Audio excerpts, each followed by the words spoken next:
उत्तर प्रदेश के जो 69,000 शिक्षक भर्ती के आरक्षित वर्ग के अभ्यर्थी हैं, उनके बीच में सकारात्मकता देखने को मिल रही है, क्योंकि आज की हुई बहस के बाद इन अभ्यर्थियों के बीच में काफी ज्यादा राहत देखने को मिली है। आपको बता दें कि इसके पहले सुनिश्चित हुआ था कि 18 नवंबर 2025 को एक अहम सुनवाई होगी 69,000 शिक्षक भर्ती मामले को लेकर, और ऐसे में देखने को मिला कि आज सुनवाई हुई और ये बहस 2 बजे से शुरू हुई और लगभग 3:30 बजे तक लगातार ये बहस जारी रही, जिसके बाद देखने को मिला कि अब अगली तारीख 16 दिसंबर दे दी गई है। लेकिन वहां पर मौजूद आरक्षित वर्ग के अभ्यर्थी सुशील जी से अटल टीवी की टीम ने बातचीत की, तो उन्होंने पूरी जानकारी दी है कि क्या कुछ आखिर कोर्ट में हुआ है, आगे अभ्यर्थियों के लिए क्या कुछ उम्मीदें हैं। लेकिन इसके पहले आपको बता दें, सुनवाई से पहले ही आरक्षित वर्ग के अभ्यर्थियों ने अपनी मांगों को सरकार तक पहुंचाने का कोई भी प्रयास ऐसा नहीं था जो नहीं छोड़ा। बेसिक शिक्षा विभाग और शासन के वरिष्ठ अधिकारियों को मुद्दे से अवगत कराने के बाद अभ्यर्थियों ने जिलों में भाजपा के विधायकों, सांसदों और जिला अध्यक्षों से भी मुलाकात की थी, और इन सारी चीजों के बीच में देखने को मिला कि पक्ष और विपक्ष हर एक नेता से अभ्यर्थी मुलाकात करते हुए नजर आए। और ऐसे में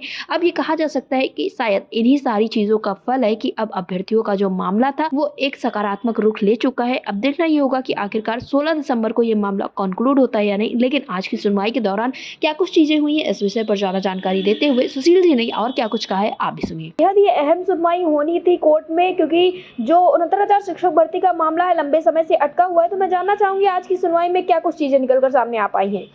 जैसा कि एक वर्षों के लंबे अंतराल के बाद आज आरक्षित वर्ग का जो मुकदमा था वो ट्रैक पर आया हुआ है जी, जिस पर तकरीबन 2 बजे से और 3:30 बजे तक उस पर अपीलांट की तरफ से अपना पक्ष रखा गया है। कोर्ट ने उनके पक्ष को सुना है और जहां पे वो गलत वे में या रॉन्ग वे में आर्गुमेंट्स कर रहे थे, वहां पे हम लोग रिस्पोंडेंट उस को जो है डिफेंड कर रहे थे, और कोर्ट के सामने जो अकॉर्डिंग लॉ है, जो कानून है, उसके तहत जो भर्ती होनी चाहिए उसको हम कोर्ट के सामने बता रहे थे। जैसा कि कोर्ट ने बड़ी गंभीरता से हमारा रिजर्वेशन के मैटर को सुना है। आगामी डेट इन्होंने जो है कि 16 दिसंबर 12 o'clock लगा दिया है। वो भी उम्मीद है कि मे भी उस दिन जो है कि मैटर कंक्लूड हो जाएगा। लेकिन आज टोटली आपके चैनल के माध्यम से कहना चाहता हूँ, क्योंकि जितनी भी बहस हुई है अपीलांट की तरफ से, जितने भी आर्गुमेंट्स किए गए हैं, ये कह सकते हैं कि totally favouring the reservation category के क्राइटेरिया के तहत, क्योंकि जो डिवीजन बेंच का जजमेंट आया है उस जजमेंट ने हमको प्रोटेक्शन दिया है। मोस्टली उसी के परिक्षेत्र में बहस हुई और हम लोगों का जो है कि पक्ष मजबूती के साथ में हमारी तरफ से रखा जा रहा है। जी, यानी कि सुशील जी कहा जाए, जो इतने लंबे समय से देरी हो रही थी, लेकिन आज की जो सुनवाई हुई है इससे एक सकारात्मक पक्ष देखने को मिला है, सकारात्मक रुख देखने को मिला है। जी सुनील जी, तो जो आप लोगों की अब अगली सुनवाई दिसंबर माह में रखी गई है, उसको लेकर तैयारियां किस तरह से हो रही है? जैसा कि आपने बताया कि कंक्लूड करना है एनी हाउ ये सारी चीजें, तो क्या कुछ खास तैयारियां की जाएंगी?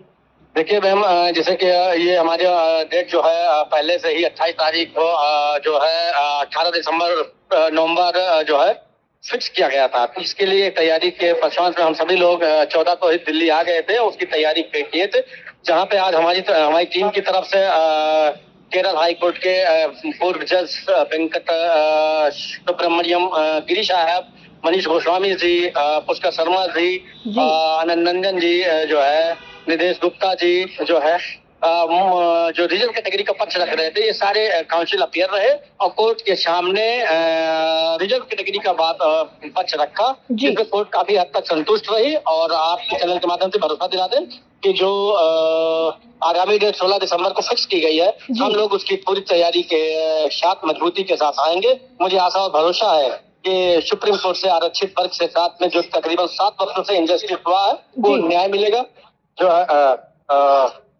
न्याय होगा। ये हम आरक्षित वर्ग को माननीय न्यायपालिका से पूरा भरोसा और उम्मीद। जी सुनील जी, अटल टीवी से जुड़ने के लिए धन्यवाद। वेलकम।